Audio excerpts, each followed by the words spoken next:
Hello বন্ধুরা, চলে এলাম মা লক্ষ্মী রান্নাঘরে। তোমরা সবাই কেমন আছো? আশা করি ভালো আছো। তোমাদের সাথে আমিও ভালো আছি।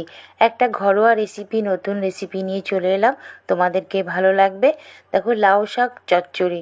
লাউ শাকের মধ্যে আমি একটা আলু দিয়ে দেবো, সর্ষে পোস্ত, কালো সর্ষে, সাদা সর্ষে আর পোস্ত দিয়ে দিলাম, কালো জিরে, শুকনো লঙ্কা ফোড়ন। সর্ষেটা আমার বাটা হয়ে গেল বন্ধুরা। আর চলো, এটা আমি বসিয়ে দিয়েছি, দেখি অর্ধেকটা হয়ে গেছে।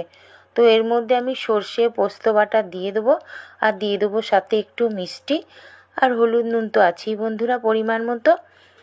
সবটাই দিয়ে দিলাম, সেদ্ধও হয়ে গেছে। আর নামানোর সময় একটু ওপর দিয়ে সর্ষের তেল ওপর দিয়ে ছিটিয়ে দেবো। ছিটিয়ে দিয়ে একটু মাখা মাখা হয়ে যাবে, দিয়ে নামিয়ে দেবো। তো বন্ধুরা, এই রেসিপিটা কেমন লাগলো তোমাদের কাছে অবশ্যই কমেন্ট করো। আর সর্ষের তেল নামানোর সময় ওপর দিয়ে একটু ছিটিয়ে দিও, তাহলে টেস্টটা আরোই ভালো হবে।